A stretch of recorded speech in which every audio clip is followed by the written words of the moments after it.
Friends అందరికీ నమస్కారం అండి. ఇప్పుడే అందిన వార్త, గ్రామ సర్పంచ్ ఎలక్షన్కి సంబంధించి కొత్త రూల్స్ మారాయి తెలంగాణలో అంటూ లేటెస్ట్ అప్డేట్ రావడం జరిగిందండి.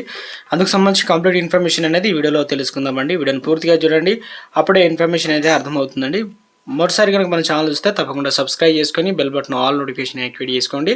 అదేవిధంగా లైక్ చేయడం మర్చిపోతున్నారండి, దయచేసి లైక్ చేయండి. ఇక లేట్ చేయకుండా వీడియోలోకి అయితే వెళ్ళిపోదామండి. మనం మరికొద్ది నెలల్లోనే తెలంగాణలో స్థానిక సంస్థల ఎన్నికలు జరగబోతున్నాయి. ఇప్పటికే పంచాయతీల్లో పాలన ముగిసి ఏడాది సమయం దగ్గర పడుతున్న నేపథ్యంలో ప్రభుత్వం కీలక నిర్ణయం తీసుకోబోతున్నట్టు తెలుస్తుంది. గతంలో ఎన్నడూ లేని విధంగా సీఎం రేవంత్ వినూత్న ఆలోచనలు చేస్తున్నట్లు టాక్ నడుస్తుందన్నమాట.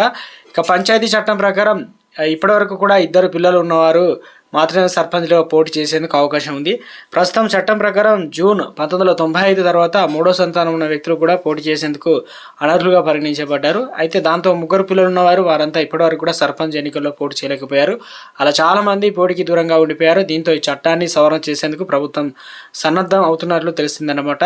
ఈ చట్టం సవరణ ప్రకారం ఇకపై 2 కంటే ఎక్కువ మంది పిల్లలు ఉన్నవారు కూడా లోకల్ బాడీ ఎన్నికల్లో పోటీ చేసేందుకు ప్రభుత్వం వెసులుబాటు అయితే కల్పించనుంది. ఈ నిబంధన తొలగించాలని చట్టం నుంచి సవరణ చేసేందుకు సీఎం సానుకూలంగా ఉన్నారని తెలుస్తుంది. త్వరలో జరగనున్న అసెంబ్లీ సమావేశాల్లో చట్ట సవరణ చేసేందుకు ప్రభుత్వం ప్లాన్ చేస్తున్నట్లు కూడా సమాచారం.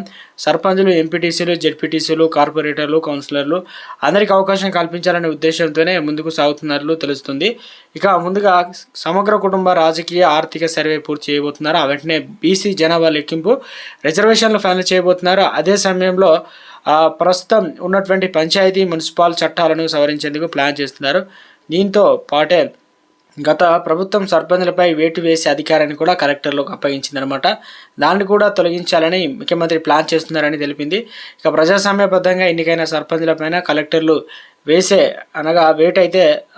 వేసే నిబంధన తొలగించబోతున్నారు కూడా టాక్ నడుస్తుందన్నమాట. సర్పంచ్లకు సంబంధించి గుడ్ న్యూస్. అదేవిధంగా ఇదైతే 3 సంతానం ఉన్న వారికి కూడా గుడ్ న్యూస్ అయితే చెప్పనున్నట్లు, ఇవన్నీ కూడా కొత్త రూల్స్ అయితే మారబోతున్నట్లు, ఇవన్నీ కూడా మొత్తానికైతే సీఎం రేవంత్ రెడ్డి